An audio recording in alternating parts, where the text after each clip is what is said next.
gente fala, tira a máscara. Quando não fala...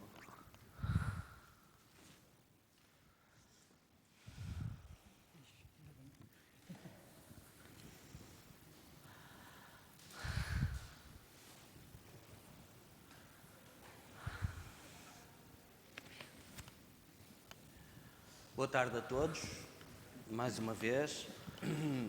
Esta é a última sessão do nosso ciclo de debates. Ao longo de 3 meses conversámos sobre alguns dos temas essenciais da existência humana, uns mais felizes, outros menos.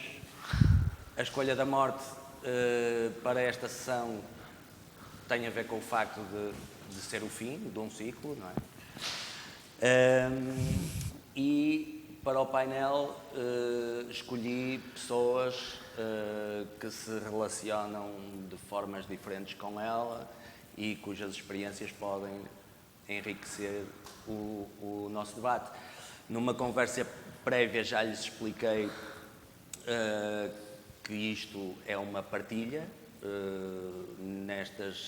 Nestes debates não há especialistas, até porque são temas que nos tocam a todos, não é? E aquilo que eu espero é, já não é novidade isto que digo, que eu seja o menos preciso possível, ou seja, que se gere uma conversa entre eles a partir do interesse que vão suscitando uns nos outros. A morte é um tema que tem uma relação fundamental com a vida.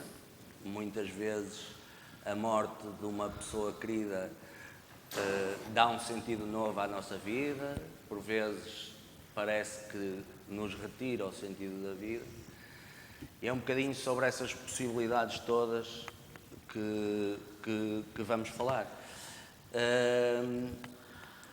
Eu não queria, assim, passar a batata quente a ninguém de uma forma antipática, por isso, se calhar, propunha à Ana Bahia que começasse por falar, eventualmente, de algum episódio mais marcante na vida dela que tenha reconfigurado, por assim dizer, a sua relação com a morte. Ok, aceito o desafio. Assim também morre a minha ansiedade já. Quando me ligaste, estava mesmo a pensar sobre isto e sobre a minha relação com a morte, que começa desde muito nova, porque não sei se sabem, não sabem que eu seria escoteira, mas eu era escoteira em pequenina, desde muito pequenina, e há um ritual. Havia, pelo menos na altura, dos escoteiros irem todos aos funerais das pessoas mais velhas que faleciam e que tinham alguma ligação aos escoteiros, ou que eram sócios, alguma coisa assim. E eu ia, em pequenina, afardada, e ficava sempre à frente, muito perto do caixão. E essa é a primeira memória que eu tenho da morte, de estar muito perto de um corpo sem vida e daquilo me despertar uma curiosidade e uma curiosidade, de querer estar perto. Não tinha muita vontade de me afastar. Agora que olho para isso até acho curioso. Mais tarde, mas ainda em criança, com os meus 15 anos, recordo-me do falecimento do meu avô, que era a minha figura paternal, por isso foi assim um episódio muito forte no seio da minha família. Eu acompanhei o processo de doença dele, mas a memória mais forte que tenho é a de chegar a casa, foram buscar à escola, disseram-me que ele tinha falecido, e eu cheguei à casa dele e estava o corpo sem vida dele deitado no chão, e um ritual que eu achei muito, muito bonito. Pediram à minha outra avó para o vir vestir, porque ela sabia vestir mortos e sabia falar com eles. E então, no entendimento dos mais velhos, ela ia falando com ele, pedindo-lhe os membros para que ele se ajudasse a vestir. E aquilo, no entendimento deles, tinha de ser o mais rápido possível, porque senão o corpo, ele deixava de ouvir. E eu acho isso tão engraçado. Claro que nós agora sabemos o que é o rigor mortis e que os corpos ficam sem vida e é muito mais difícil trabalhá-los e manipulá-los, mas a delicadeza dela a falar com o corpo morto, a pedir que lhe chegasse o braço, e eu quis assistir àquilo. E estes foram, assim, se calhar os meus primeiros contactos com a morte, mas a partir daí cresceu, assim, em mim, de uma forma muito natural, uma responsabilidade muito grande sobre a morte. Nunca era uma coisa de que eu fugia. Eu sentia essa responsabilidade pessoal de ter de me preparar para as mortes que fossem acontecendo. E isso foi muito, muito útil no último ano, curiosamente, porque em 6 meses eu perdi a minha mãe e perdi um filho. E ainda bem que não fugi da morte até aqui, porque ela veio ter comigo assim muito, muito rápido. Por isso essas foram, se calhar, assim, as 2 últimas experiências de morte vividas que eu tive. Uma, a da minha mãe, que foi uma experiência muito rápida, muito sem contar. A minha mãe tinha uma vida perfeitamente normal, estava bem, muito bem de saúde, nunca tinha tido problema nenhum de saúde, e um dia fomos ao médico porque ela achava que tinha uma infecção urinária e tinha um cancro de 20 centímetros dentro dela. Assim, uma coisa. E naquele momento eu percebi que a minha mãe ia morrer daquilo. E morreu em 9 meses. E foi muito duro. Eu não disse isso sobre mim, mas eu sou uma pessoa de fé. Sou católica, cristã, tenho uma vida de fé muito ativa. E foi um ano de embate com a fé muito grande. Não de questionar, porque acho que podia ser a minha mãe, podia ser qualquer outra pessoa, mas de me questionar a mim mesma. Se eu acreditava no diagnóstico dos médicos, será que eu tinha menos fé por isso? Perguntava-me isso muitas vezes. Se quando me dizem que a minha mãe vai morrer disto, porque era uma coisa certa, e eu pedia sempre aos médicos essa crueza de me dizerem tudo, E depois eu vinha para casa e pensava, isto é tão óbvio para mim, eu acredito em tudo o que eles me dizem. Sou uma pessoa de pouca fé por isso. E esta foi, assim, a principal questão ao longo deste processo para mim. E depois, muito também a questão que falavas do sentido, não é? Acho que para uma pessoa de fé, criamos quase um mecanismo interno de, em tudo, procurar sentido. De achar que de tudo se pode tirar proveito. E eu pensava para mim, mas como é que eu não encontro sentido nisto? A minha mãe sempre foi uma pessoa saudável. A minha mãe não aquecia comida no micro-ondas porque achava que era uma coisa pouco saudável. Era esse nível de saudável. Qual é o sentido disto? E de chegar ao final deste processo, porque a morte da minha mãe foi um processo que foi acontecendo em mim também, de chegar ao final desse processo e de me pacificar, perceber que o sentido não estava na morte dela, o sentido não está na tragédia. Eu acho que aquilo que eu percebi foi que a maior tragédia seria não ter tido aquela mãe. Essa seria a maior tragédia para mim, e por isso o sentido para mim era esse. E depois, muito pouco tempo depois, demasiado pouco tempo depois, tive também a experiência de ter tido um aborto, de um filho que era querido, que era desejado. E aí também tive uma experiência muito forte que não consigo muito bem também nomear, mas de sentir o que é ter a morte dentro de mim. E isso foi muito poético e muito duro, porque quando te dizem, quando eu percebi, o bebê estava morto, e por isso, não é? Essa sensação física de teres a morte dentro de ti e de não te quereres livrar dela, ainda assim, porque é a única coisa que te resta. Pronto, foi assim, sinto que ainda estou a digerir. E pronto, se calhar acho que, para começar, não me queria alongar muito mais, mas se fizer sentido voltarei. Pedro, quando a Ana diz que a tragédia não é a morte, era não ter tido uma mãe como a que teve, e que isso atribui sentido à vivência dessa morte, vai nesse sentido também aquilo que se pode dizer a uma pessoa nestas circunstâncias? Ora bem, é assim, antes de mais apresentar-me, Pedro Ferreira. Para simplificar a vossa compreensão, eu serei um agente funerário. Não é bem esse o termo na empresa onde trabalho, mas basicamente eu sou a visita menos desejada nas vossas casas. Não é? Ou seja, aqui a minha figura, e aqui eu lançava já um ponto de reflexão, eu associo uma parte de desconhecimento, uma parte de desprezo ou uma parte de querer ignorar. Ou seja, se vocês refletirem na cultura popular e na ficção, no universo da ficção, quantos personagens é que vocês conhecem que são agentes funerários? Podem-se contar pelos dedos de uma mão. Há uma série muito boa, já com alguns anos, que é o Six Feet Under. Para quem quer conhecer um pouco o que é o nosso universo de trabalho, o impacto psicológico que tem nas nossas vidas, eu aconselho a ver.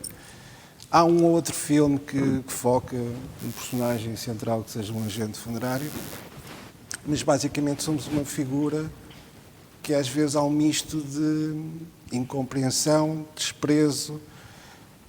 Aliás, para aligerar um bocado aqui a conversa, Sim. a melhor forma de nós destruirmos uma conversa no Tinder é nós dizermos a uma fulana que se trabalhamos numa agência funerária. É muito pior do que eu dizer que sou fumador e que peso mais de 100 quilos, sem dúvida.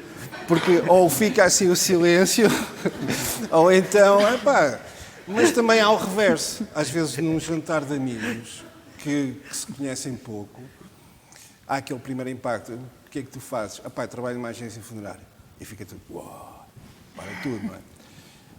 Mas depois, aquilo suscita uma série de curiosidade. E às tantas, estamos ali 1 hora, 2 horas a falar sobre o que é o meu trabalho. Obviamente que eu não entro em detalhes, que não vale a pena, mas é uma temática, porque a nossa função acaba por ser um enorme mistério para as pessoas. E nós estávamos a falar ali na esplanada sobre isso, eu considero que cresci muito deste trabalho nesta área, ou seja, comecei a perspectivar a minha vida noutro contexto completamente diferente. E em relação, agora recuando à pergunta que me colocaste, acima de tudo, assim, há vários tipos de... As pessoas encaram o luto de diversas formas. Ou seja, eu levo com o primeiro impacto emocional das famílias.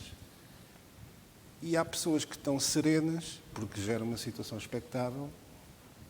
Há pessoas que estão claramente em negação, que é o mais difícil, que às vezes até parece que nos encaram como quase adversários, e aí é muito difícil. Ou seja, a minha função primordial é serenar e apresentar um plano de propósito. Eu estou aqui, acima de tudo, para vos ajudar e começar a delinear todo um plano de ação para que a última despedida daquela família seja em concordância com as vontades deles, mas às vezes eu ter que dar uma perspectiva realística daquilo que é possível. E compreendo claramente ali a posição da Ana, porque deve ter sido um duplo impacto assim, brutal. Não é? O processo de luto, porque assim, a morte também nos toca. Porque a minha mãe faleceu ano passado, ainda hoje eu sinto, e é engraçado que eu trabalho na área, e naquele dia eu estava a pensar uma coisa completamente diferente, e o meu colega que estava a tratar do funeral da minha mãe disse: Pedro, para, porque tu não estás a raciocinar, vamos fazer isto assim, assim. Por isso, é assim, o impacto do luto é forte, e eu lido com isso todos os dias. Mas também, é assim, mas isso não me afeta. É assim, tenho histórias muito interessantes. Aliás, uma das coisas, não vou chamar isto de uma técnica, uma das coisas que eu faço, e é um pouco para libertar a família, porque nós estamos ali a preencher uma série de coisas, de documentação, e eu coloco muitas vezes esta questão: fale-me um pouco do seu pai, fale-me um pouco sobre a sua mãe, que é para perceber quem é que está. Porque por trás de cada funeral há uma história de vida, há um personagem, e a mim interessa-me conhecer. Até porque às vezes eu posso estar a propor uma coisa que faz sentido. Por exemplo, uma pessoa que ele me diga, o meu pai adorava música. Então, se calhar, faz sentido, na cerimónia religiosa, ou o que quer que seja, propor um acompanhamento musical da cerimónia. Mas acho que, acima de tudo, a minha primeira função é serenar a família e apresentar uma solução que vá de encontro às vontades da pessoa e que ela se sinta em paz com as decisões que tomou para a cerimónia da família.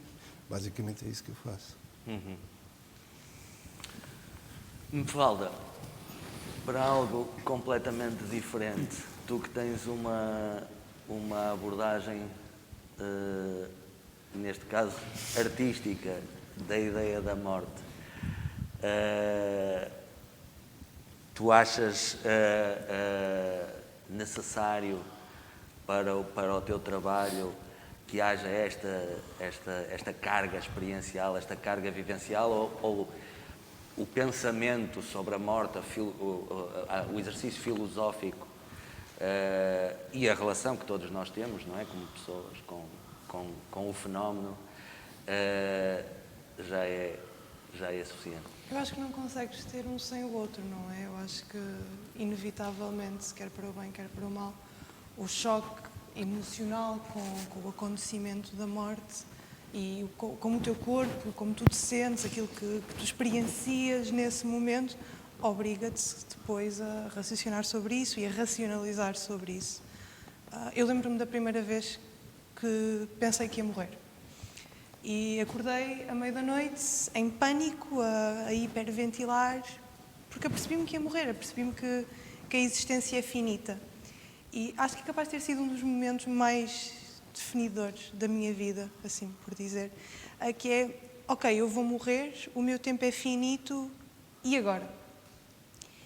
E curiosamente, eu estava a estudar Bioquímica, eu sou formada em Bioquímica, estava no meu primeiro ano de faculdade, e estávamos a debater exatamente o que é um ser vivo, o que é um ser morto e como é que se define. É muito difícil, da mesma forma como é que se define que algo está vivo quando um bebê está na gestação, quando é que começa a existir fisicamente e quando é que cessa de o fazer. E tive um falecimento na minha família nessa mesma semana, então foi assim tudo. E apercebi-me que a forma como as pessoas lidam com a morte diz muito sobre a forma como elas lidam com a vida. E quanto mais as pessoas têm a morte definida para si, mais aceitam as coisas que não definem na vida. E pelo contrário, aqui entra um bocado o dogma da fé também, não é? Eu sou cientista, sou ateia, então aceito que nada tem significado e que é quase irrisório para mim tentar encontrar algo de bom ou algo de mau, porque a morte não me é inerentemente boa ou inerentemente má. Poderá ser ambos, porque deixas de sofrer, e aqui tens a eutanásia, e as pessoas que procuram a morte porque não encontram algo que querem em vida. Mas a morte também não é nada, não é? Epicuro tem uma frase muito interessante, porque obviamente ninguém tem pensamentos originais em 2021, e Epicuro tem uma frase muito interessante que diz: quando nós somos, a morte não é, quando a morte é, nós não somos. E o que me interessa aqui é, depois das pessoas se aperceberem que vão morrer, ok? O que é que as move? Ok, eu vou morrer, eu tenho X número de dias, X número de anos para estar neste planeta, e agora o que é que me leva para a frente? Ou então, há pessoas que passam a vida toda a pensar como é que vão morrer, que é outro fenómeno extraordinário, que pode também ser considerado uma patologia psíquica, que são pessoas que pensam constantemente, eu vou morrer, e se eu morrer, e quando eu morrer. E essas pessoas, maioritariamente, ainda não definiram o que é a morte. E, mais uma vez, Epicuro define a morte como o fim, um estágio final da nossa vida. Não há nada depois da morte. Já Platão diz que a morte é um meio termo, porque depois o espírito continua e vai à vida dele. E então, a forma como as pessoas pensam de, espera, se eu morrer e se eu tiver fé e for para o céu, ou para o inferno, ou para o purgatório, ou na quantidade de rituais e de religiões que existe na humanidade para outro sítio, eu levo a minha vida de uma forma completamente diferente. E então circunscrevem-se, na minha opinião, que vale o que vale, circunscrevem-se e apertam-se e mudam a sua forma de viver para se enquadrarem nos padrões externos de um futuro que não controlam. E quando as pessoas pensam, ok, eu vou morrer, e então vou fazer o que posso enquanto posso, isso pode ser bom e pode ser mau. E tem tantas variáveis que é exatamente aqui que eu me quero perder e que quero perceber a motriz que é lidar com a finitude. Exatamente. Finitude essa que não encaixa na experiência que tu tens, Pedro. Eu volto a dizer que estou à espera de que vocês se interrompam uns aos outros e que vão dando uma fluidez. Não digas isso muitas vezes. Por acaso... Diz. Fala. Desculpa, é que eu ia só dizer que cada vez que vocês falam em fim, dá-me assim um apertozinho no coração. Eu acho que não consigo ouvir isso. Porque eu cresci com a minha mãe a ter muito medo da morte. E eu nunca me preocupei muito com isso. Eu só tenho 19 anos, sou uma bebé. Eu nunca me preocupei muito com isso. Mas a certa altura houve também um momento para mim, como estavas a dizer, Mafalda, houve também um momento para mim em que eu estava deitada no sofá e devendo ser 2 da manhã ou assim, eu comecei a ficar com muita ansiedade do nada. Estava só a ver televisão, não havia razão para isso. Mas comecei a ficar com muita ansiedade do nada porque efetivamente a vida vai acabar e vai haver esse fim. E o que me passa pela cabeça nesses momentos é que vou perder tudo o que é de maravilhoso na vida. Eu nem penso assim tanto nas pessoas, claro que também penso nas pessoas, que vou perder, ok? Mas não penso assim tanto, eu penso em toda a natureza que vou perder. E é um bocadinho também porque sou escoteira. E pronto, e fica tudo muito assustador. E não faz muito sentido na minha cabeça que exista um fim para as coisas, que exista fim de relacionamentos, que exista fim de, não sei, o que seja, fim da vida, fim... Não, é um bocadinho difícil de Ou seja, sentes um despropósito. Pois, são muitas respostas que não temos, são muitas perguntas que não temos resposta, não vamos ter, mas é incrivelmente, não sei, quase que parece que, angustiante, quase que parece que me estou a afogar quando penso nisto. Pronto. Então, boa tarde, sou o Pedro e um bocadinho, se calhar, ao contrário dos estudantes normais, tudo que a morte é uma coisa espiritual, não é? E, por conseguinte, a minha especialidade é a espiritualidade. E tudo o que eu falar acerca disso, não foi nada que eu tenha lido ou que me tenham dito que era assim, ou assado ou cozido. Apenas foi coisas que eu vivi em mim próprio, aprendi, ou alguém ao meu lado que viveu, conforme tu viveste a tua experiência e contas realmente, não é? Conforme também, é lógico, os pensamentos dos pensadores por toda a história e tudo, é incrível porque nós realmente nunca conseguimos pensar nada de novo, porque já tudo foi pensado antes. O que não quer dizer que nós não nos possamos pensar por nós próprios, porque senão não adianta de nada. Se eu te for a dizer a morte não existe, isto não é nada, porque eu posso dizer as 1000 vezes, pode ser a tua fé até pode mover as montanhas, mas tu não vais entender porque é que eu estou a dizer porque a morte não existe, não é? Porque é uma coisa que tu tens que experienciar em ti mesmo. É uma coisa que tens de experienciar em ti mesmo. Exatamente, nós somos todos muito afastados e traumatizados com este assunto, não é? Somos todos muito... Não é? A morte é o fim, pronto, começa-se logo por aí. Não, a morte não é o fim. Não é? A morte não é o fim, tanto pode ser o fim como pode ser o princípio, dependentemente de tudo o que for, não é? Não é? Isto não é assim, a morte é o fim, não é? Porque é assim. Tu disseste o teu filho, não foi? Falaste no teu filho.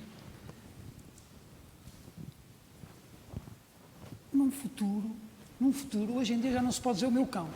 Hoje em dia já não se pode dizer o meu cão. Eu sou o tutor do cão, não é? No futuro também já não se vai poder dizer o meu filho, porque o filho não é teu, não é? Tu e o teu marido criaram um corpo, geraram um corpo, não é? E esse corpo é habitado à nascença, quando nasce, por um espírito. Por um espírito, ou seja, o corpo nasce, vem à vida E automaticamente, na primeira respiração, começa a vida. Não quer dizer que quando ainda está na barriga, não é? Não haja uma interação daquela coisa que faz habitar, vamos chamar espírito, não é? Alma, ou assim, aquele bebê. Não quer dizer que não haja uma interação no campo astral e em toda a energia que se passa, não é? Que entra e que saia, mas nunca respirou. Está ali debaixo d'água. Não é a vida que está ali. O que está ali é uma máquina. Debaixo, uma máquina, ser feita uma máquina, não, uma máquina, cuidado com a máquina, né? Das melhores do mundo, né? Senão a melhor.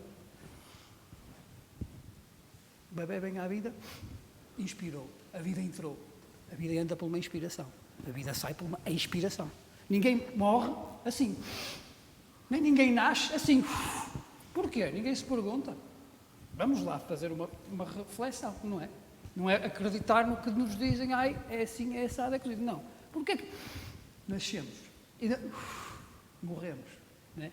Neste sopro da vida, como falam, não é? Os antigos, está o espírito, não é? O espírito entra nesta máquina, põe a máquina a funcionar e cria um campo energético, uma áurea, não é? E as pessoas, até mais evoluídas, olham, a tua energia, o teu espírito, a tua energia, pensam que o campo energético da pessoa, que hoje está provado que existe o campo energético, não é? Está provado, já se tira fotografias, Kíria, não sei o que, do campo energético. O campo energético é o resultado do espírito entrar no corpo físico. Gera um campo energético. Se tiveres uma fotografia, o indivíduo morreu, o campo energético desaparece do corpo físico. Fica ao lado, não é? Portanto, nós temos uns especialistas muito grandes neste aspecto, nesta história, que são algumas pessoas que entraram em estados de coma. Não é? Algumas pessoas que entraram em estado de coma profunda. E eles todos falam exatamente a mesma coisa. Eu tenho um amigo meu que o indivíduo estava agarrado à droga. E os pais chateados com ele e tal, vamos mandá-lo para a Índia a ver se o gajo acaba com isso. Mandaram para a Índia. Ele lá, aquilo ainda foi pior. O resultado não foi certo. Teve um acidente. Entrou em estado de coma. Teve 15 dias em estado de coma. Nos 15 dias que ele teve em estado de coma, encontrou-se como se fosse consigo mesmo. Teve num sítio maravilhoso, teve numa coisa maravilhosa. E quando veio, de novo, tinha passado 15 dias, ele, fisicamente, o corpo dele já não queria a droga. E ele, mentalmente, também tinha estado 15 dias num sítio tão lindo, que ele também já não pensava sequer em droga, imagina. Mas ele sabia que não havia morte, sabia. Ele é que veio dizer, não foi ninguém que lhe disse a ele. Ele disse, não há morte, que é uma maravilha, ninguém morre, ninguém nasce, a alma é uma série de... Sempre, a dar lei. Quando chegou cá, a família pensou que ele estava maluco, queria metê-lo no hospital. Não repararam que o indivíduo já não metia droga, já estava mesmo diferente, então queriam interná-lo. Estás a ver? O último caso, veio ele ter comigo, porque eu tinha ouvido falar, que eu percebi qualquer coisa disso, ou algo do género. E eu simplesmente disse, vais falar com outras pessoas que estiveram em estado de coma como tu, não é? E essas pessoas, então, falam com ele, não é? E automaticamente ele vê que realmente a morte não existe. Não é? A morte não existe, não é? Para o espírito. Porque o espírito nunca nasceu, não é? O espírito nunca nasceu. A fonte do conhecimento que eu tenho é um conhecimento experienciado, não é? Que fui aprendido, sujeito a ensinamentos, não é? Por parte de velhos e de pessoas com muita experiência na floresta. E uma das características que eles têm é conseguir pôr em viagem astral, não é? Chamada viagem astral, que tem muitos, a hipnoterapia, tem muitos. E então, eu habituei-me a sair do meu corpo, não é? E tinha um sentimento de amor. Se eu estou a sair do meu corpo, tenho que ter um sentimento de amor. Isto é um exercício muito forte, atenção. Não é? Muita gente faz este exercício para a morte, no tempo que os budistas estudam toda a vida para chegar à hora da morte e conseguirem sair do corpo com amor.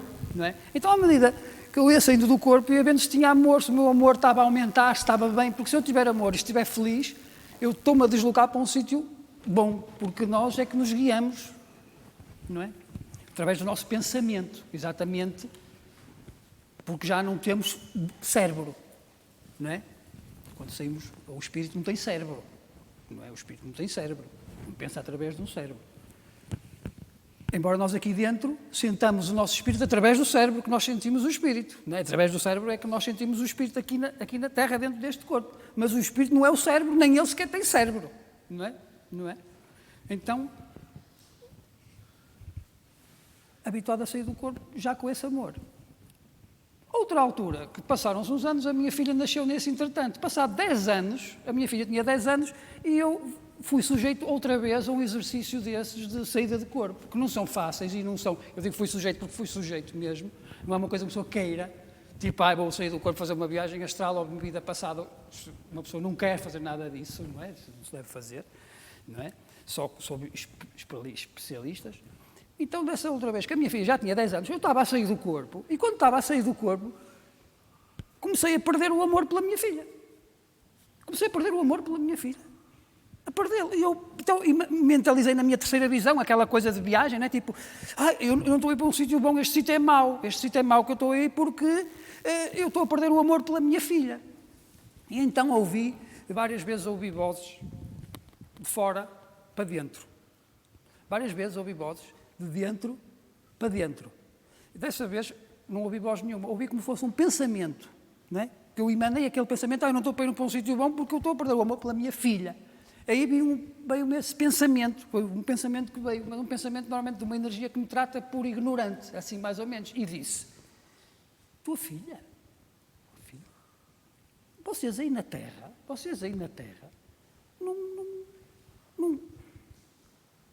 não fazem apenas corpos, que nascem. Vocês não criam espíritos, vocês não criam nada, na Terra vocês não criam. Vocês aí na Terra são todos criados, é tudo irmão. Na Terra ninguém é tudo criado. Não há pais, nem filhos, nem... O meu corpo físico gosta da minha filha por animal, é um sentimento animal, é uma coisa que o corpo sente. O amor que eu tenho, que o meu espírito tem pelo amor da minha filha é outra coisa completamente diferente. Não é? É outra coisa completamente diferente, porque o espírito não nasce, é criado. Então eu aprendi nesse momento, a minha experiência acabou naquele momento, né? Então eu tive uma grande libertação, porque aprendi que realmente nós não somos donos de ninguém. Por isso é que eu não posso dizer a minha filha, vai ser proibido no futuro dizer a minha filha, não é a tua filha, nem sequer filha é a tua irmã, o espírito veio habitar ao teu lado, não é? Conforme os nossos pais, eles, não é? Apenas são pais do nosso corpo, não é? Por isso é que nós no fundo sabemos um bocadinho isso, não é? Então, aí, não é? Nós podemos ver o processo que há, não é? O processo que é a grande história do que é a morte. Para mim, não é? Também, para mim, há dois grandes mistérios na vida. O primeiro é o nascimento. E o segundo é a morte. São as únicas duas alturas em que nós realmente temos contacto com algo exterior daqui, né? O nascimento e a morte. O nascimento, ele é muito traumático, exatamente por isso, porque nós temos que entrar num corpo, e o espírito é muito rápido, e ao entrar num corpo rarefeito, ali pequenininho, cheio de energia, pronto para crescer, aquilo é um trauma gigantesco que nós não o conseguimos sentir muito bem, que o nosso espírito começa a ficar todo confundido, e vamos por aí fora. Agora, temos uma vida inteira... assusta-me mais do que a morte, sabes? Hã? A espiritualidade assusta-me mais do que a morte. Claro. O desconhecido, Sim. Imagina, eu acho que a forma como as pessoas têm medo da morte é a mesma forma que ateus como eu têm medo da espiritualidade e de não conseguir medir, quantificar, ver de forma empírica e observar algo, não é? Porque se eu vir a morte de uma forma racional e científica da coisa, a matéria é matéria, tu criaste matéria através do nascimento e ela vai se decompor. Claro que consegues medir o corpo energético, porque a matéria produz energia, então eu tenho uma explicação para tudo isto. Não tenho uma explicação porque é que morremos, nem porque é que existimos. E não tenho uma explicação para o espírito e para o além. E é esse medo, não é? Que te move, e que move as pessoas a encontrar coisas e a explicar. E eu estou só a adorar ouvir-te a falar, por favor, continua. Não, porque exatamente o medo, né, o medo só existe por causa do desconhecido. não existe por causa de mais nada. Nós só temos medo do que não conhecemos. Porque a partir do momento em que tu conheces, acabou o medo perdeu logo ali, não é? Tipo, só que a pessoa não sabia, não é? Então, é isso que é muito aproveitado, isso que é tudo muito aproveitado, não é? Tipo, para tentar dominar as pessoas em vida, em vez de as libertar, não é? Num sentido de que, cada dia, nós fazemos um pequeno ritual iniciático, que é o caminho e a preparação para o dia em que vamos partir deste mundo, que é uma coisa maravilhosa. É uma coisa maravilhosa. Qualquer pessoa que tenha saído um bocadinho fora do corpo, seja, dá testemunho. Dá testemunho. É muito difícil voltar. Porque, para já, os teus filhos deixam de ser teus filhos. Passam a ser teus irmãos. Começas logo a compreender. Depois, há a situação de que existem sensações e existem emoções. Existem sensações e emoções. E nós, dentro do nosso corpo, estamos soldados pela emoção. O nosso coração é tão forte, é uma coisa tão forte, e tu sabes, de certeza que sabes bem isso, que as pessoas ficam muito emocionadas, e perdem-se todas nessa situação da emoção, que é muito forte, não é? A sensação já é outra coisa. Ou seja, quando o indivíduo entra em estado de coma ou morre, o que acontece é que o espírito é movido, e eu estou a dizer é movido porque isto é uma intervenção que não é uma intervenção física, é uma intervenção divina, é tal intervenção espiritual. Ou isso, não é? Porque é uma coisa que não é... O espírito sai do corpo físico e fica no corpo energético. Está ligado pelo qual cordão que fica de prata, ligado do umbigo àquele outro umbigo. E há inúmeros relatos de as pessoas no estado de coma nunca saem daí. A pessoa no estado de coma fica sempre... A alma dela fica dentro do corpo energético da pessoa que está sobre... São três, não é? Desculpa, e achas que isso acontece porque a pessoa não consegue deixar o plano físico, porque não consegue aceitar a finitude? Porque nós somos uma máquina, e tem um processo muito complexo. A entrada de um espírito para dentro de uma matéria e a saída de um espírito para fora de uma matéria é uma coisa muito complexa e extremamente mecânica. E igual para toda a gente, todo mundo nasce, todo mundo morre, todo mundo sofre, é igual para todos. Todos temos uma pressão sanguínea, há uma série de coisas que é exatamente igual para todos, não é? E este é o processo, seja de qualquer maneira que aconteça, seja um acidente, seja a tua altura, que chegaste ao dia da tua morte, se conseguiste chegar lá, que é uma coisa maravilhosa, a pessoa chegar ao dia da sua morte, chegar ao dia destinado para a sua morte. Vamos chegar todos, felizmente. Mas pode não ser o teu dia. Pode não ser o dia predestinado que tu nasceste, porque quem te pôs na Terra é quem te vai levar. Não se nasce por acaso. A natureza não existe por acaso. Não há por acaso. Isto aqui não há por acaso. Já abram os olhos. Se para fazer um carro é preciso uma série de máquinas, para fazer uma árvore é por acaso. Por favor, a árvore é uma das coisas mais complexas desta Terra. Se alguém souber fazer uma árvore, que venha depois falar comigo, que eu já lhe dou o crédito, não é? Agora, se eu faço Rolls Royce, isso para mim não é nada. Agora, uma árvore, atenção, agora estamos a falar do ser humano. Não estou a dizer que o ser humano é maior que a árvore, não estou a dizer isso. Mas que é um bocadinho mais complexo do espírito do homem entrar dentro do corpo do homem do que do espírito da árvore entrar dentro do espírito da árvore, é diferente, não é? Porque nós somos um ser muito complexo, não é? E então, exatamente, há todos esses estágios que as pessoas vão sentindo, não é? Os tais, porque o nosso corpo energético, onde fica a nossa alma, quando estamos em estado de coma ou quando acabamos de morrer, durante 7 dias, ficamos ali. Achas que é por isso que os judeus têm o Shiva? Por todas, não há uma pessoa que enterra alguém, não há uma que saiba que tem que dar um espaço de uns certos dias até que se comece, não é que não seja enterrado, mas que se comece a fazer outro processo, porque durante 7 dias é muito forte a presença, quer as pessoas queiram, quer não, a presença dessa energia que tu gostas de saber e saber o nome da pessoa, não é? Anda ali, essa energia anda ali.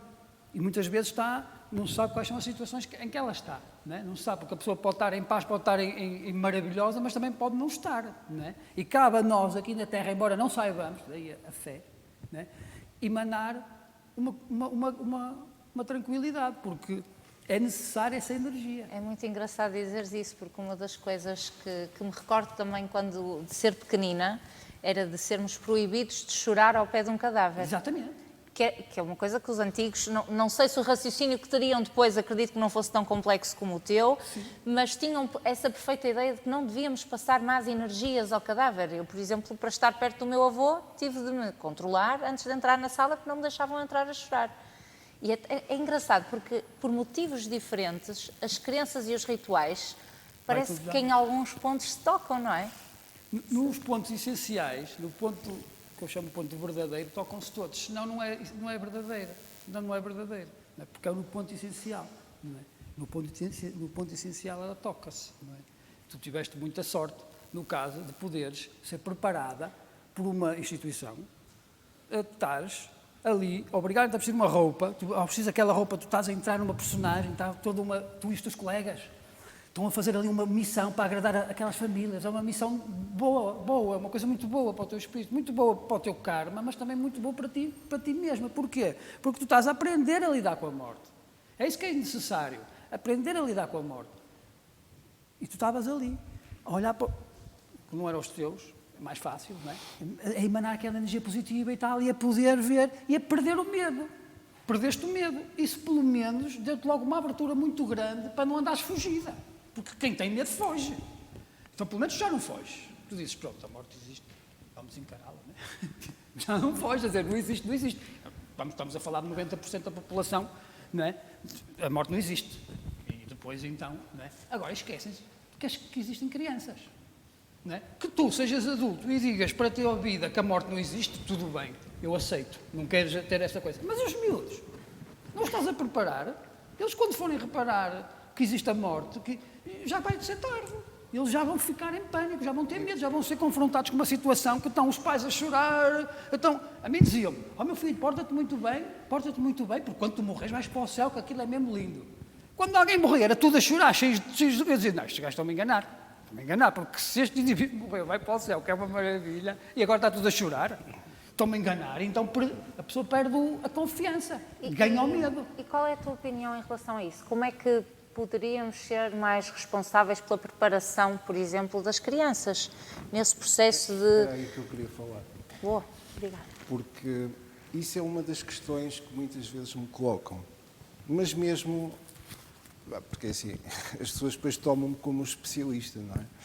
E ainda bem que sim. E uma das questões que me colocam muitas vezes, quando existem miúdos, já estão a falar, 8, 9 anos, o senhor acha que devem ir? Eu digo sempre que sim. Porque a criança tem que ter noção de que as pessoas nascem, crescem, envelhecem e morrem. E ter essa perspectiva. Não vejo nada de negativo de nós, desde ter a idade, termos esta noção. Porque eu, no fundo, eu acho que as pessoas não têm medo da morte. Há aqui uma associação de conceitos que são interessantes, porque assim, há pessoas que dizem, eu tenho medo de morrer. A pessoa não tem medo de morrer. A pessoa tem medo de sofrer. Porquê? Nós associamos a morte... eu vou ficar com um cancro, vou agonizar durante 1 ano ou 2, cheio de dores, tudo isso. Ou a pessoa tem receio de morrer porque sabe que vai deixar uma situação familiar complicada, porque, por exemplo, se calhar é um pai que é o grande suporte económico daquela família e que ele sabe que ao morrer vai deixar as pessoas numa situação complicada.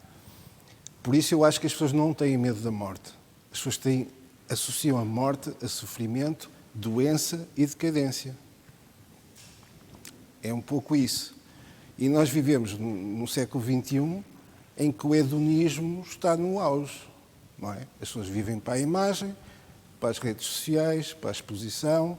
Todos querem ostentar uma vida muito divertida, muito ligeira.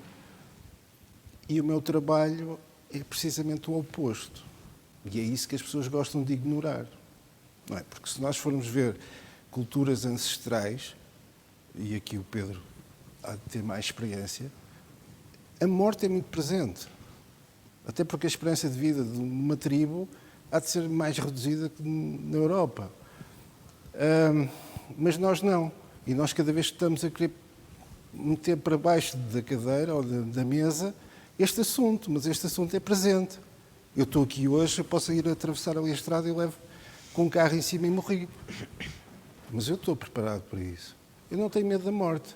O que eu digo sempre é, eu gostava de morrer a dormir. Pá, porque o gajo não sente nada. O que eu tenho receio um dia é de ter uma doença que me deixe num estado terminal, dependente de outros. Isso é que me assusta. E as pessoas associam o receio da morte ao conceito de decadência física, ao envelhecimento, não é? Se calhar não é por acaso que muitas estrelas do rock chegam aos 27 anos e dão um tiro na cabeça, não é? Porque também é aquele conceito, eu estou no auge, pá, eu não vou aguentar a decadência e vou já limpar o sebo. Opa, e em relação a tudo isto, e nós, assim, os rituais funerários também diferem muito, às vezes, de região para região. E às vezes não é preciso... Aqui no distrito do Porto, eu posso-vos dizer, no Porto um funeral desenrola-se de uma maneira, se tivermos uma zona rural de Gaia é de outra forma. E uma das coisas que mostra que a maior parte das pessoas não tem medo da morte é, e isto é muito engraçado, e principalmente as pessoas mais velhas, porque é que os velórios, há uma necessidade quase das pessoas verem o morto. Porque há necessidade da validação da morte. E não é por acaso que às vezes há uma família ou outra que os filhos já são, digamos, entre aspas, mais evoluídos e dizem não, eu quero que a urna fique fechada. Mas as velhotas vão, chegam lá, é tipo, epá, está fechada. É uma frustração dos diabos. Porque existe exatamente essa necessidade de validar a morte. Ver se está... E então parece que quando está assim mais com mau aspecto, ei, coitado, está tão amarelo, está isto, está aquilo. Se está assim perfeito, está muito bonito. Mas há esta necessidade de ver como é que está o morto. Como é que está. Isto é muito engraçado. Desculpa. E depois ele estava a falar de uma coisa interessante, que é que durante 7 dias, não sei o que dizer mais. Uma das coisas que me incomoda mais no meu trabalho, não é incomodar, é uma questão profissional, que é, em Portugal nós temos uma cultura e uma lei que um funeral tem que ser realizado entre 24 a 72 horas após o falecimento. Se formos comparar com os Estados Unidos, Grã-Bretanha, Alemanha, os prazos são bem mais dilatados. E eu noto, mas eu também percebo que é um pouco a libertação do processo, mas que não é saudável. Porque uma pessoa a fazer um funeral em 24 horas, primeiro complica o meu trabalho, porque tenho que fazer as coisas muito rápido. E segundo, não é positivo para a família. Eu noto que se fizer um funeral a 48 horas ou 72 horas, a família está muito mais tranquila. Já teve tempo de interiorizar. Exatamente. De outra forma. Principalmente, e há aqui uma coisa também que tem a ver com o processo de luto. Eu, quando apanho uma família em negação, normalmente o que é que acontece? Passado 24 horas ou 48 horas, a família está completamente diferente. E às vezes é o inverso. Uma família que eu apanhei muito mansinha, muito cordial, ou fazer, digamos, um processo funeral muito rápido, depois, durante o funeral, viram feras. Sim, e tudo é um problema. Percebem? Mas isso é muito curioso o que diz, porque o luto tem uma série de fases. Quer dizer, há uma autora que fala disso, que é a Elizabeth Kubler-Ross, que fala das fases do luto, a negação, o isolamento, a ira. Pronto, apresenta-as de uma forma, mas ela não é estanque e não tem uma duração, mas pronto, é assim quase uma framework para quem está a ajudar alguém a passar por um processo de luto, pode-se orientar por aí. E havia um autor que trabalhava com a Elizabeth Kubler-Ross, que já faleceu, o David Kessler, que ficou com os direitos do trabalho dela, porque trabalhava diretamente com ela, escreveu alguns livros com ela e estava a continuar, de certa forma, as investigações que os dois tinham juntos. E a certa altura tem um acontecimento super traumático na vida dele, que é a morte de um filho nos seus 20 anos. E começa ele próprio a fazer um percurso interno de questionamento e de perceber que faltava um estágio naquilo, faltava uma fase. E foi mesmo engraçado porque eu só descobri o trabalho dele depois, mas eu também tive essa questão dentro de mim, por isso acho que deve ter sido um processo muito natural e muito humano, que era a procura do sentido. Ele achava que faltava o sentido. E fez esse trabalho, entretanto conseguiu os direitos de autor para conseguir culminar o trabalho dela. E isso é mesmo interessante que, do ponto de vista da pessoa que acompanha, e que acompanha tantas famílias, vá percebendo de facto quais as fases do processo, não é? Nas outras pessoas, da forma como experimentam o luto. E em relação a outra coisa que disse, que achei super interessante, que é, de facto pode haver uma série de consequências que nós nem conseguimos nomear de não se falar da morte e da morte continuar a ser um tabu. E coloco-lhe um exemplo. A minha mãe não queria que o caixão dela estivesse aberto e não queria publicidade sobre o seu funeral. E eu sabia disso e cumprimos esse desejo da minha mãe. Ou seja, não havia aquela folhinha e o caixão não estava aberto. Eu não saberia isso se nós não tivéssemos falado sobre a eventualidade da morte da minha mãe. E falamos em tom de brincadeira, ou seja, desde o diagnóstico da minha mãe até à morte dela, passaram-se 9 meses. Eu senti que nasci para a circunstância da morte da minha mãe, quase, ou de outro tipo de vida para a minha mãe. E naqueles meses não falámos disso, foi um tabu, mas tínhamos falado antes, ou seja, era um tema, em casa era um tema. Ela dizia-me, olha, um dia que eu morra não quero que faças isto, não faças isto, olha, não quero ser enterrada, foi cremada, é uma coisa pouco usual, pelo menos no sítio onde eu vivo, que é assim uma terra muito pequenina, foi uma coisa até, não digo mal vista, mas as pessoas estranharam, vinham-me perguntar muitas vezes, mas onde é que eu ponho flores? E depois há isso também, que é a morte não, mas o luto é uma experiência comunitária. As pessoas precisam mesmo de estar juntas.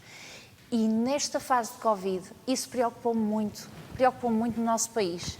Sentir que havia pessoas que não estavam a fazer lutos equilibrados, ou porque não tinham a oportunidade de ver os seus mortos, de acompanhar os seus mortos, ou porque não tinham a oportunidade de partilhar a sua dor com a comunidade, porque foram a funerais sozinhos, porque depois não podiam ir ao café falar sobre aquilo. A procura de psicólogos no nosso país subiu 200%, desde esta pandemia, desde que começou esta pandemia. Em relação a esse assunto, pronto, eu passei, eu e os meus colegas, por meses de trabalho muito intenso. E, efetivamente, era muito complicado. Lá está. Eu não estou a dizer, eu há pouco falei daquilo das velhotas terem que ver. Eu estava a dizer, mas existe pelo menos uma pequena necessidade de validação da morte e dessa vivência de luto comunitário ou familiar, como queiras chamar. E na altura, a nossa empresa até achou por bem, e é uma prática que ainda continuamos a ter com outros colegas, que era as chamadas de conforto. Ou seja, alguns dias após o funeral, nós ligávamos para os familiares e tentávamos, digamos, suavizar um pouco, conversar um pouco. Pronto, depois informávamos também que havia lá a linha de apoio do Sistema Nacional de Saúde, mas foi um mecanismo que nós criámos porque efetivamente havia ali um vazio. Por outro lado, e há bocado estávamos a falar destas brincadeiras de eu ser um personagem, digamos, não muito simpático, mas foi também a pandemia que permitiu que a nossa profissão também tivesse mais visibilidade. Não era por acaso também que diziam que nós éramos da linha da frente, e efetivamente éramos. Havia dias que nós perdíamos a conta de quantos funerais é que estávamos a tratar, mas que também era quase tipo a despachar, entre aspas. E em relação, digamos, a esta coisa das pessoas pensarem sobre a morte, eu não sei se vocês têm conhecimento disto.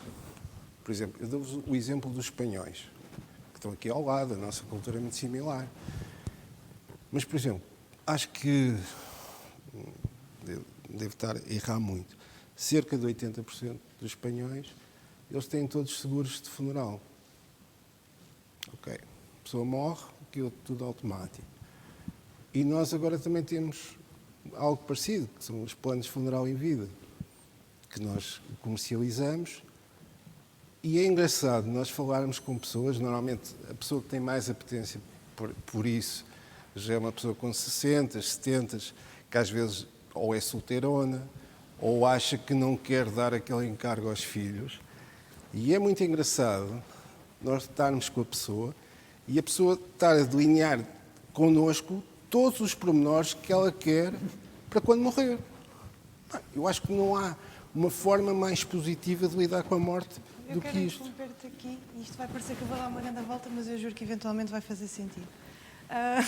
O luto e a Elizabeth, que ela estava a falar, estes estágios do luto, este estudo sobre o luto, veio do conceito de boa morte, que eu falei inicialmente, mas começou a ser desenvolvido com os asilos e com os hospícios no século XIX, porque as pessoas eram retiradas à sua família e estavam num hospital sozinhas. Ora, desde que existe sociedade, que as pessoas lidam com a morte entre si, na sua comunidade, no seu âmago. E este retirar das pessoas para os hospícios implicou um esforço de lhes dar aquilo que seria considerado uma boa morte. Por exemplo, na profissão do Pedro, não é? Boa. Na profissão do Pedro agora há muito a moda do embalsamento. A moda do embalsamento originou-se na Guerra Civil Americana também por causa deste conceito de boa morte, porque as pessoas estavam tão longe de casa quando morriam e a família não os podia ver, não podia estar com eles, não podia fazer o tal luto e o tal processo, que os mortos começaram a ser embalsamados para o corpo chegar em condições dignas à família e esta poder ter também um processo de luto. E o luto aqui, e esta comercialização, e agora até o facto de nós dizermos que a morte é um tabu. Eu não acho que a morte seja um tabu, mas agora nós temos cada vez menos contacto com a morte enquanto sociedade. Porque não é bonito.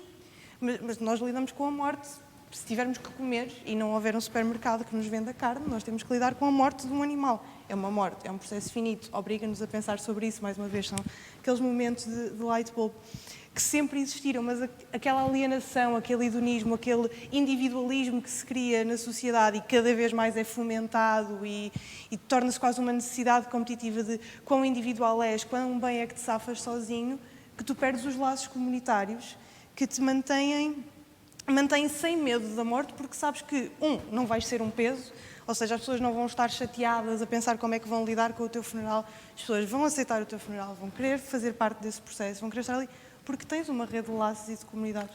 E o que eu acho mais interessante deste facto de nós acharmos que a morte é um tabu, seja por não termos fé ou por termos muita fé, acho que a coisa fulcral aqui é pensar que ela existe, como é que a queremos encarar, e aquilo que nos assusta é encararmos-la sozinhos. E acho que a maioria de nós neste painel já se apercebeu disso. Gostava que a maioria de todos nós aqui levasse isto para casa e tentasse criar laços mais fortes nas suas comunidades. E eu aproveito a tua deixa para pedir ao Tiago que se pronuncie sobre isto. Normalmente tu és muito solícito, hoje estás muito calado, acho que isto está a fazer alguma confusão, não? À filosofia. Não, eu estou calado porque há outras pessoas a falar.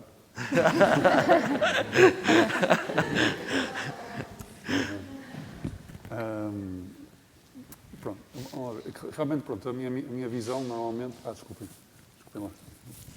Pronto, a visão que eu trago normalmente para os debates é uma visão que vem da filosofia e neste caso até posso dar um pouco de continuidade àquilo que a Mafalda estava a dizer, que já falou do Epicuro e do Platão. Pronto, realmente a visão da filosofia é um pouco diferente das que foram até agora abordadas, porque a filosofia pretende sempre encontrar as perguntas mais apertadas possíveis em relação ao assunto em questão. Pronto. E há muitas perguntas que a filosofia pergunta sobre a morte. Aliás, a morte é um tema filosófico por excelência, é tipo um dos temas centrais da filosofia.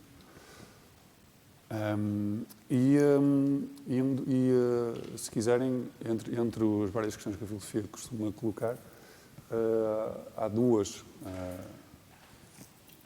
temas ou duas questões que nós podemos encontrar ao longo da história da filosofia e que têm vindo a ser debatidas, que é aquela que a Mafalda já aflorou, que é de que maneira a morte influencia a vida.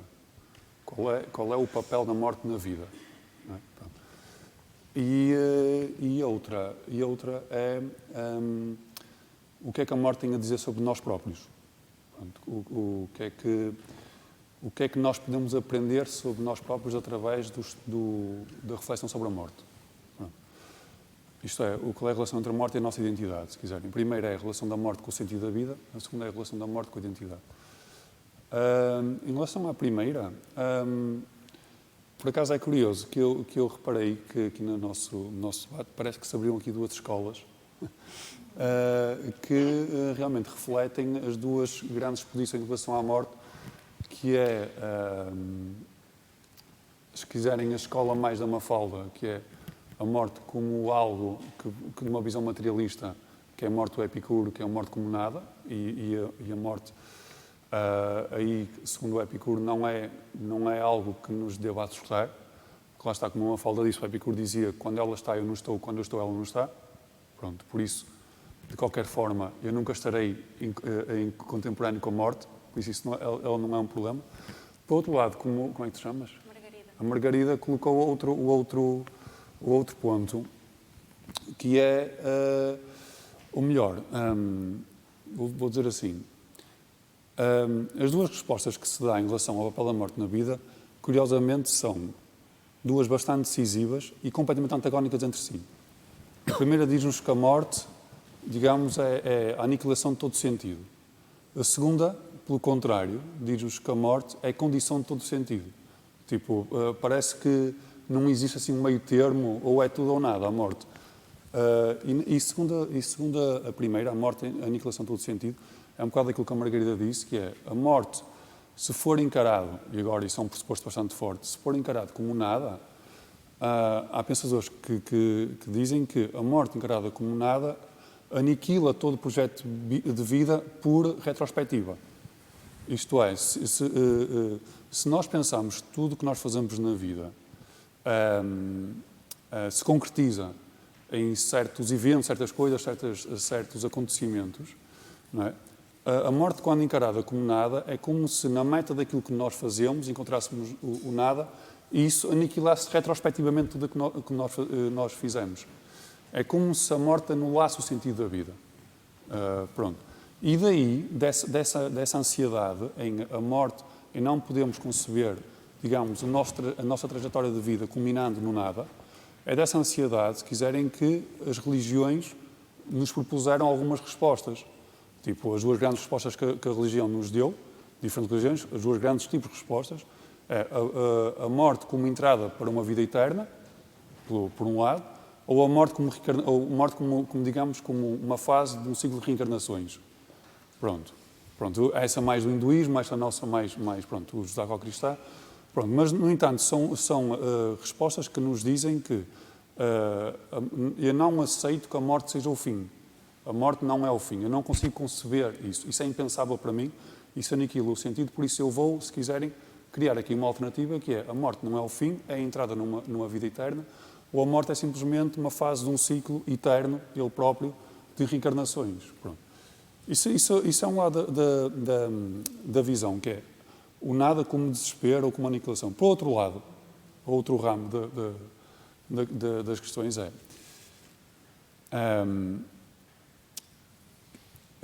que é muito bem exemplificado num conto de um escritor que eu adoro, que é o Jorge Luís Borges,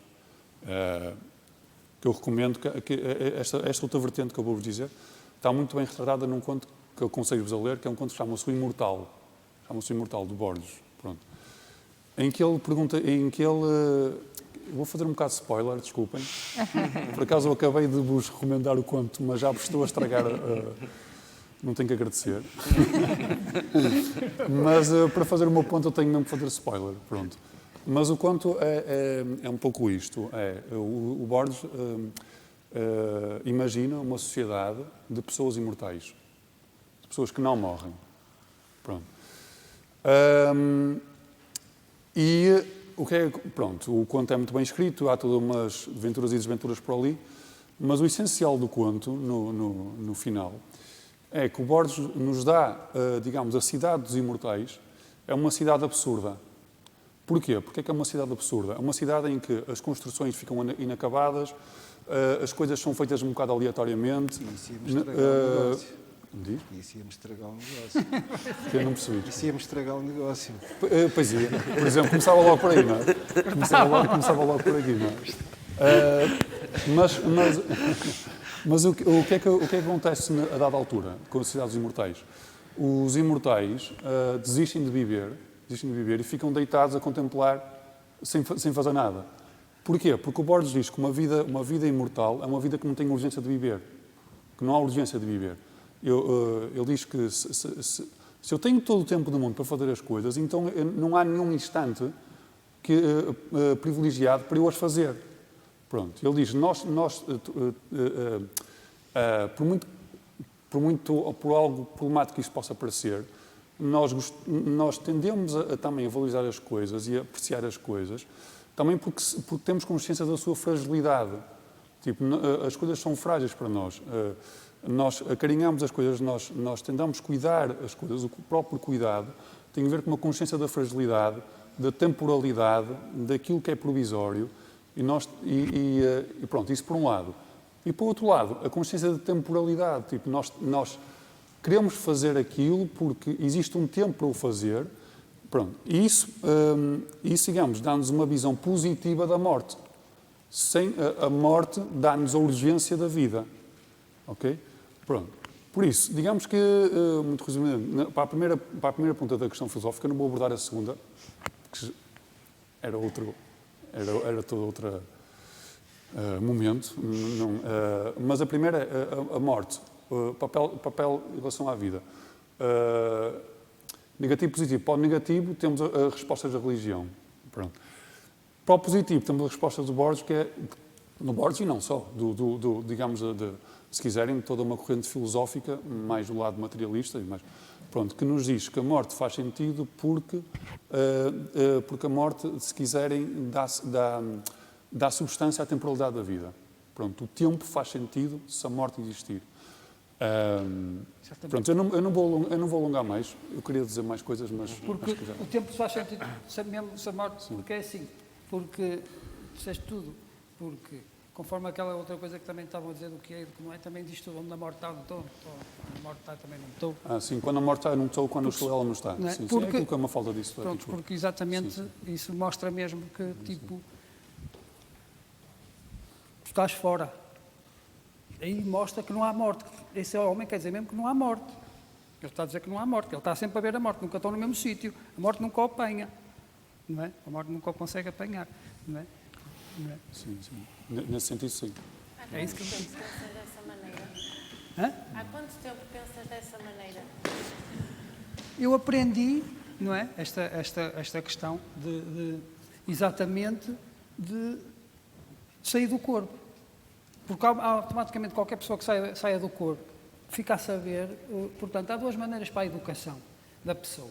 Há duas maneiras para a educação da pessoa. Através de métodos mais hard, rough, antigos, e através de métodos mais modernos, sensíveis. Ou seja, ou vamos preparar as pessoas a lidar com a morte para elas não terem medo e expô-las, como os antigos faziam, expô-las à morte. Agora, se a sociedade vai evoluir num sentido, então, que queremos viver neste patamar de podermos viver afastados da morte, nós podemos perfeitamente viver afastados da morte. Podemos, só que temos que ser reeducados de uma maneira que é exatamente a maneira da não emoção, mas da sensação. Da não emoção, mas da sensação.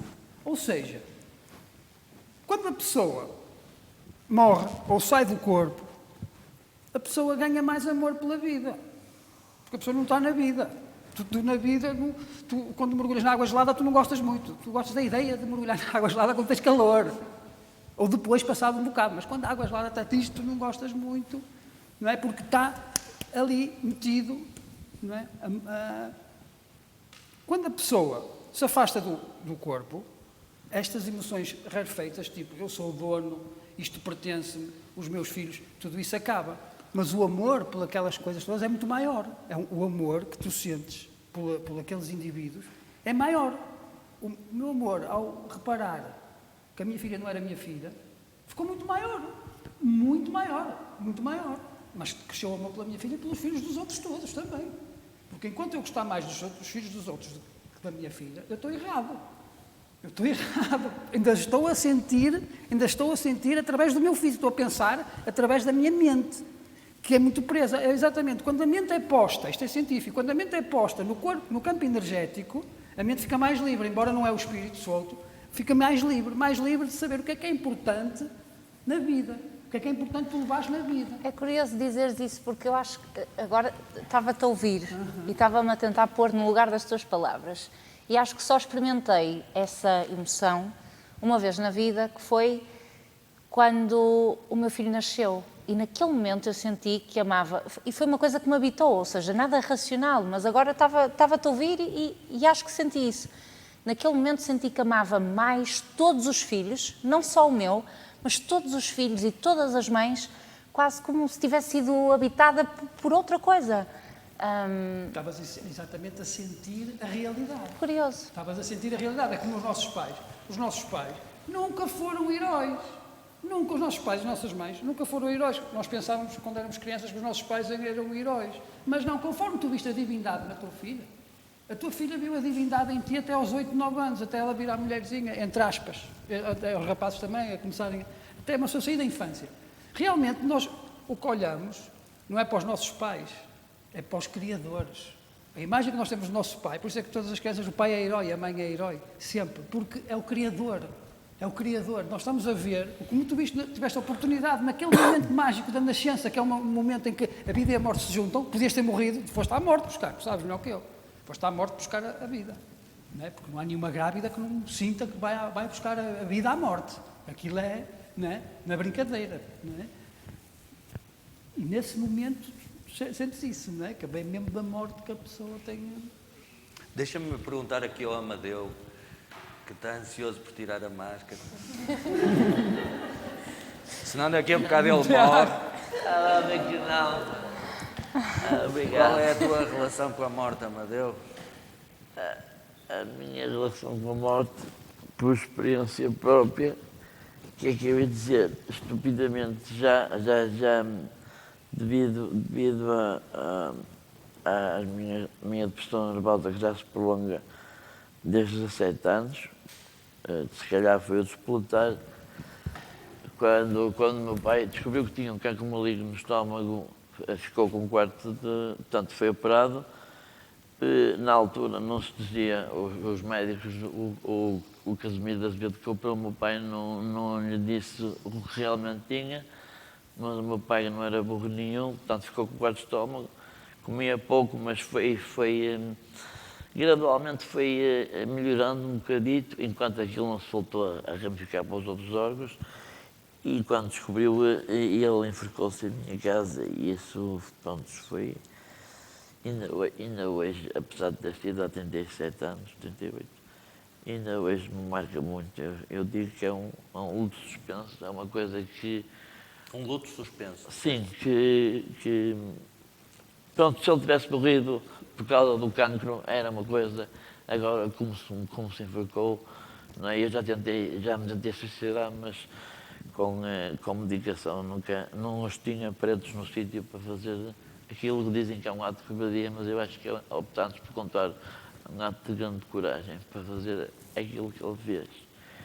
E a morte para mim... E tu, na vivência disso, o que é que nos podes contar dessa situação do suicídio, na tua... Sim, portanto, na minha pessoa, portanto, o que me...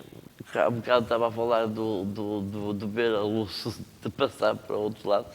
E eu, portanto, mandei muitos suporíferos, medicação para dormir, mas o que mais me assustou e que tive mesmo quase a brecar, por acaso estava no Santo António, agora não me lembro do nome do medicamento, mas era uma medicação que era para esquizofrénicos e eu estava a alucinar, estava entubado com oxigênio e estava com além de ter os dois coisas no nariz, estava com uma máscara de oxigênio, ventilador, e mesmo assim acordei tentei pôr, aquilo estava no sítio, mas eu estava mesmo a asfixiar e depois já estava consciente. aquilo é uma medicação qualquer para esquizofrénicos e eu sabia que aquilo era bastante letal, que eu conhecia um gajo que embarcou por... Só que eu não pensava que era uma alucinação, uma coisa melhor, mas foi horroroso, por um lado, mas por outro, nunca mais me meti nessas andanças. Mas tu achas que esse episódio, e tu já referiste mais do que uma vez aqui neste ciclo de debate, do teu pai, marcou depois o teu percurso na vida, algumas opções que tomaste? Se tem a ver indiretamente ou diretamente com o que o meu pai fez? Sim. Não, nada disso. É por causa dos episódios de depressão nervosa.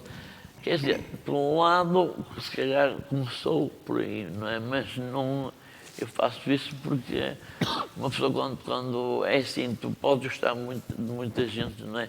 Mas para tu gostares e amares alguém, quem é que tens que amar primeiro? A ti mesmo, não é? E uma pessoa só olha para o espelho, independentemente, não é? Se é bonito, se é feio, não é o reflexo que estou a ver, é uma pessoa não gostar de nós, não ter a nossa autoestima, não... Percebes? E uma pessoa, quando chega a um ponto de estar isolado num quarto, de saída do quarto, só para fazer necessidades ou para beber água, estar 7 dias sem luz do sol, sem comer, já está mesmo naquela de... Amadeu, e nesse episódio que tu falas de que tu achas que foste a um outro lugar naquele momento, que achas que saíste um pouco do teu corpo e saíste um pouco e aprendeste Sim, algo? foi o que eu senti quando tomei essa medicação toda, mas penso eu que foi porque a médica disse o nome, aquilo é sertanina, não sei o que, é uma medicação qualquer para... Tu falaste de uma vontade de acabares com a vida, não é? Sim. Pareceu-me que deste episódio que te aconteceu, que tu estavas a falar que já não queres mais acabar com a vida. Que agora não, agora felizmente não, já me passou essa toda. Não, agora felizmente, além de, eu já disse isto e vou voltar a agradecer aqui ao Marcos, que isto está a ser muito bom a nível terapêutico para mim, e já me passaram essas paranoias do Mas tu achas que de alguma forma, porque para mim a morte de alguma forma, aquela filho. deslocação que tu tiveste fora do teu corpo, quase que viste a morte, que foi apertado, que te deu um alento para tu iniciares essa volta, tipo, que a pessoa começa a gostar da vida, não gosta logo da vida, vai começando a revoltar a gostar. Não foi por aflição ou por não querer sentir aquela sensação outra vez. Não. Mas a vida agora está lentamente, está a ficar melhorzinha, não é? Estou a sentir-me animicamente muito melhor, não é? Como eu disse, aqui conheci pessoas espetaculares, inclusive o Marquinhos e todos vós, não é? E está a ser uma vivência muito gratificante para mim. E há um bocado que estava-te a dizer que tinha uma novidade para ti, ali a Cláudia sabe perfeitamente do que é que eu vou falar. Lembras-te de eu ter dito que não era um homem de promessas, era um homem de ações. Desde o dia 10 que me dou-se um branco. Desde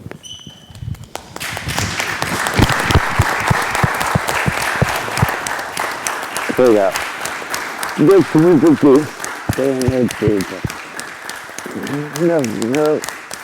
Não, obrigado. Obrigado, pessoal. Eu Vem vou lá. aproveitar esta pausa porque o Pedro puxou a brasa à sardinha dele, agora quero puxar a minha. Eu tenho andado a pensar sobre isto e a debater um bocado nisto na minha prática artística, que é porque é que as pessoas às vezes preferem morrer. Há momentos da vida de muita gente em que as pessoas preferem morrer. Pá, estão fartas, estão isoladas, sentem que não são ativas na sua comunidade, que são um fardo para outros. E esta experiência do Amadeu, para mim, é muito importante. E o Pedro tentou puxar isto ali para a espiritualidade, mas eu quero puxar isto para a materialidade e para a dialética da coisa, que é a comunidade. E é o que nós estamos a fazer uns com os outros e como estamos ligados. E isto podemos estar ligados de uma forma espiritual ou não, mas pegando nas ações, porque tu não és um homem de promessas, mas um homem de ações, e pegando nas ações, é aqui que temos que nos encontrar e batalhar este medo da morte e batalhar este medo da isolação, Porque efetivamente as pessoas preferem morrer por 1001 coisas, porque sofrem, porque têm dores crónicas, porque têm doenças mentais, porque querem morrer porque se calhar até pensam demasiado em morrer e olha, passam tanto tempo a pensar em morrer que se calhar mais vale morrer. Mas se calhar também passam esse tempo todo a morrer e a pensar em morrer e a panicar e a ter ansiedade sobre isso porque não têm mais nada. E todos temos alguma coisa para dar ao outro. Portanto, mais uma vez, meu Deus, parece a evangelizar, não parece? Vão criar laços com as vossas comunidades. E eu aproveitando agora... Trocam-se os papéis, não é? E eu aproveitando agora as palavras... aproveitando as palavras da Mafalda, e inspirado nessa ideia de comunidade, que é uma coisa tendencialmente expansiva, eu abri ao debate às vossas perguntas, querendo que participem claramente e ativamente nisto que se está a passar aqui.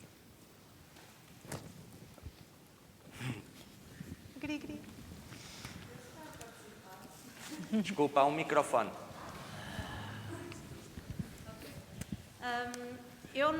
Não é uma história pessoal, mas eu, se calhar, nunca me questionei muito sobre a morte, nem me questiono muito. E eu já tive algumas conversas com os meus pais sobre isso. Eu sou ateia, portanto não tenho grandes relações religiosas. E os meus pais, embora não praticantes, têm alguma fé de alguma religião que nem eles se calhar sabem muito bem. E eles sempre me disseram que eu não penso isto, ou eu não penso nisto, ou isto para mim não é uma questão, é um problema, porque eu sou muito nova. Eu tenho 21 anos. Porque eu sou muito nova. E que o meu pai diz-me que ele próprio, quando era da minha idade, ou próximo das minhas idades, também não pensava no assunto e que só começou a pensar agora que começa a entrar numa fase mais... pronto, meu pai tem 56, também não é assim uma coisa tão próxima, mas que só começou a pensar agora que começa a entrar numa nova fase da vida dele. E que, pronto, e quis partilhar este pensamento de que se calhar esta ideia da morte de outras pessoas que se calhar estejam a ouvir o debate e que até nem se questionem muito ou que se questionem muito e que, de incluir esta ideia de que se calhar este tópico pode ainda não ter tanto sentido nas nossas vidas ou pode até já ter, isto, pronto, que tem alguma relação com as nossas experiências da nossa vida. Era isso. Tiago. Um apontamento, uma curiosidade histórica ou filosófica. Podes tirar a máscara. Sim, desculpa. Eu esqueço-me sempre. Esqueço-me sempre, mas fico contente quando me lembras. Por acaso, isso é curioso. O que tu disseste, mais uma vez a Mafalda, falámos há pouco, sobre um livro dos clássicos de filosofia, que é A República de Platão. E a República de Platão começa de uma maneira muito curiosa, que é, um escravo, na altura a escravatura, infelizmente, era uma prática comum, a ir ter com Sócrates, puxa-lhe assim, e diz assim, Sócrates, anda ali, anda à casa do meu senhor, o Céfalo, que ele está um bocado preocupado, que sente que vai morrer e não sabe se foi justo. E quero que tu, ele quer saber, quer ter uma conversa contigo, para saber o que é justiça. E se em função daquilo que tu disseste, do que é justiça, ele vai perceber se foi justo durante a vida, porque ele está com um bocado de medo de morrer e ser condenado a um pós-vida de sofrimento no Hades. Pronto. E é curioso que um livro que é sobre a justiça começa sobre uma interrogação sobre a morte. Pronto. Isso é outra e pronto, e o Sócrates chega à beira do... Vai ter com o Céfalo e começam a ter um diálogo, mas o Céfalo, como já estava muito velhinho, desiste do diálogo, diz, pronto, isso é muito confuso para mim, eu vou deixar aqui com os meus filhos, eu estou preocupado, mas isso da filosofia já me está a cansar um bocado. Pronto, eu acho que fui justo. Pronto, e ausenta-se e o diálogo prossegue com os dois filhos do Céfalo. Pronto. Mas isso realmente coloca-nos aquela questão que há pouco disse, que era um dos modos de vermos o papel que a morte desempenha na vida. Um deles é perceber qual é o sentido das nossas ações e pode haver essa resposta que se bifurca, uns que dizem que as nossas ações não têm tanto sentido porque vão acabar e tudo vai redundar no nada, e há outro que diz que não, a morte é que dá temporalidade. Mas outra maneira é ver a coisa do ponto de vista moral. Pronto. Digamos que em que medida aquilo que eu acredito sobre a morte influencia a maneira como eu ajo moralmente em vida. Pronto. Isso pode concretizar-se também, assim de uma maneira muito expressiva, simbolicamente, na ideia religiosa de céu e inferno. Pronto. O céu aqui já não desempenha simplesmente uma continuidade, mas desempenha a função de recompensa. Ou o inferno desempenha também a continuidade, que neste caso não é propriamente agradável, mas desempenha a função de castigo. Pronto. E esta ideia de que nós na vida temos que de alguma forma desempenhar algo que não seja injusto ou que seja, ou pelo contrário, que seja justo, também se relaciona com o modo como nós pensamos o momento da nossa morte. Pronto, pensamos o momento da nossa morte como um juízo. Pronto. Agora, isto, para a sensibilidade contemporânea, que é muito mais agnóstica, materialista e até, e até ateia, não é? Não, pronto. Pensar isto é um desafio. Por exemplo, o Sartre, que era um ateu existencialista, e ele, um dos problemas que ele tinha era justamente esse, era como é que eu penso uma moralidade já desvinculada de uma perspectiva de transcendência. Pronto. Como é que eu penso a moralidade humana sem uma referência à transcendência? A transcendência é essa que também está diretamente vinculada à ideia do além-vida e do juízo final. Pronto. E a resposta do Sartre, para muitos, não é muito satisfatória. Porque o Sartre tinha a ideia de que nós somos os próprios criadores dos nossos valores. Pronto. Que éramos nós, mais ninguém, e só nós, pela nossa razão, pela nossa consciência, criamos os nossos valores. Pronto. Isso levanta uma série de outros problemas, que, mais uma vez, eu acabo sempre a me entrevistar desta maneira, que eu adorava estar a discutir convosco, pelo meio de fora, mas lanço simplesmente esta ideia. Tipo, há uma visão da moralidade vinculada a uma ideia de transcendência, que já vem desde Platão, porque no último livro da República, o livro 10º, é um apocalipse. Pronto, um apocalipse, neste caso, é uma ideia daquilo que acontece antes e depois da morte. Pronto. E isso vigorou até mesmo pensadores como Kant, Immanuel Kant, que tem uma ideia de moralidade fundada no imperativo categórico, que parece plenamente autónoma. Ele, na crítica da faculdade, na crítica da razão prática, ele diz que um dos postulados da moralidade é justamente a imortalidade da alma. Pronto, a ideia de Deus. Por isso mesmo o próprio Kant não consegue desvincular-se desta ideia da fundamentação da moral através de uma ideia de transcendência. Só a partir de Nietzsche e no século XX é que nós temos uma moralidade assumidamente ateia. Só aí. Pronto.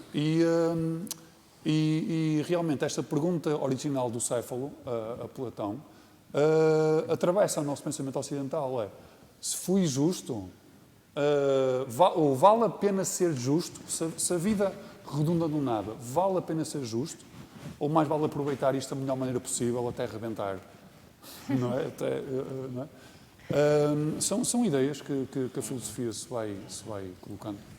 Porque, só uma pequena à parte, não é? Completando, porque é assim, todas as técnicas, não é? São mesmo válidas e temos pessoas, pensadores extraordinários a dizer-nos técnicas, a exemplificar-nos técnicas, mas é assim, temos também que nos lembrar do indivíduo.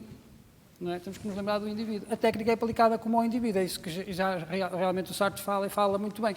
Nós é que criamos a nossa realidade, porque somos nós, a realidade é vista através de nós, portanto somos só nós que criamos a nossa realidade. É impossível ser de outra maneira, porque tu podes-me dizer uma coisa, mas o que tu me estás a dizer eu vou criá-lo à minha maneira, porque eu é que te estou a ouvir. Dentro do meu cérebro, eu não estou a ouvir o que tu me estás a dizer, eu estou a ouvir o que eu estou a ouvir que tu me estás a dizer e eu a repetir-me a mim próprio. Portanto, eu adquiri a minha realidade, cada um de nós cria sempre a sua própria realidade. Não há hipótese de outra maneira, porque Certo, Pedro, mas isso, de algum modo, também desmerece ali o trabalho do Pedro e, por outro lado, há que ter a noção de que, quando nos são ditas certas coisas, há luzes que se acendem em nós, coisas que eventualmente já estavam aqui, só que estavam apagadas.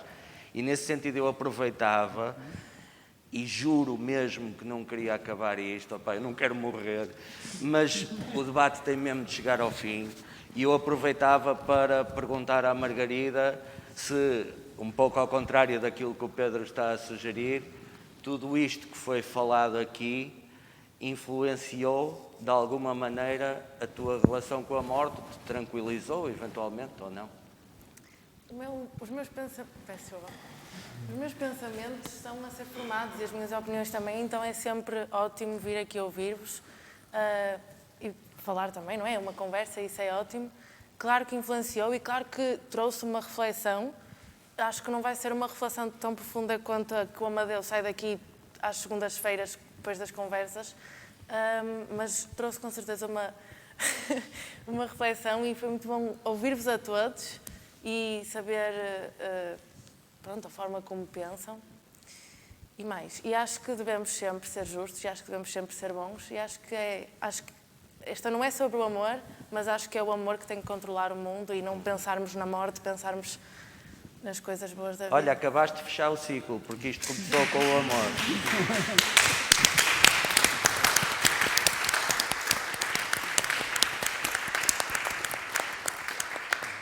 Francamente, estou emocionado, o que é normal. Estou mesmo muito contente de ter feito isto, mesmo muito, muito, muito. Acho que foi uma iniciativa, sem dúvida, a iniciativa que fez mais sentido na minha vida. Até agora acho que nunca tinha feito nada em que me revisse e obviamente que nunca seria possível, não fui eu que fiz isto, foram eles todos, mas terei ajudado a fazer e fico mesmo muito contente com isso, posso-vos garantir. Não queria sair daqui sem, e precisamente porque valorizo a presença de toda a gente que fez parte disto, sem agradecer aos meus convidados desde a primeira sessão, Isaac Sousa, Raquel Ribeiro, João Nunes, Gil Sousa, Olga Ferreira, Renato Oliveira, Amadeu Sousa, Sofia Ferreira, João Guedes, José Pedro Leite, Ivo Godinho, Paula Pinto, Pedro Pardinhas, Manuela Teles, Balkrishna, Tiago Afonso, Monique Mon, Rogério Esteves, Tiago Sousa, Carmo G. Pereira, Rui Machado, Hilda de Paulo, Sun Peizau, Samuel Beirão, Vanessa Fernandes, Patrícia Maciel, João Sarmento, Pedro Ferreira, Ana Bahia, Mafalda Borges, Pedro Lage e Margarida Vinhais.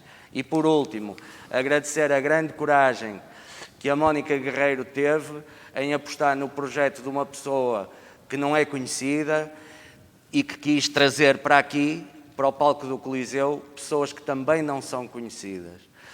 E a toda a equipa do Coliseu, o meu maior obrigado. Até à próxima.